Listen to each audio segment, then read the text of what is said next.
AG entertainment की धमाकेदार प्रस्तुति। अब रहना पाई बदूरी, रहना पाई बदूरी, तुहरा से प्यार भइल बा। Mix by AG recording studio. आज कहल जरूरी बा, आज कहल जरूरी बा, तुहरा से प्यार भइल बा, तुहरा से प्यार भइल बा। अब रहना पाई बदूरी, अब रहना पाई बदूरी, तुहरा से प्यार भइल बा, तुहरा से प्यार भइल बा। डीजे सुमित सतीश रैना, तुहरा से प्यार भइल बा। Mix by AG recording studio. अब रहना पाई बदूरी, तुहरा से प्यार भइल बा। बड़ी दिन से दिल में रखनी छुपा के, कहत न रहनी डेरा के। बड़ी दिन से दिल में रखनी छुपा के, कहत न रही डेरा के।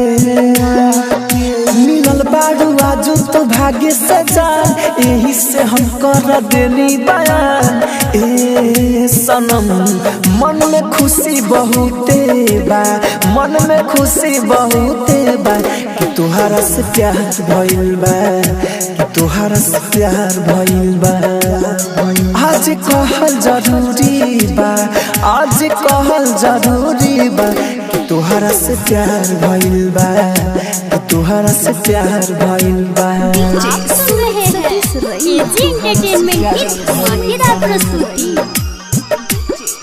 अब रहना पाई बदूरी, तुहरा से प्यार भइल बा। जमाना का कही ओके छोड़ा गोरी, राहुल राजधानी से नेहला न जोड़ी। जमाना का कही ओके छोड़ा गोरी, राहुल राजधानी से नेहला न जोड़ी। देवेंद्र दिमागी रखी तो है खुश, कुछो न कमी होई महसूस।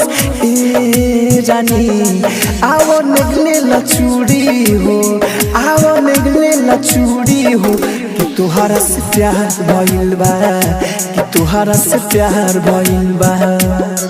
आज कहल जरूरी बा, आज कहल जरूरी बा, कि तुहरा से प्यार भइल बा, कि तुहरा से प्यार भइल बा। एजी रिकॉर्डिंग स्टूडियो रोशनपुर सपहा।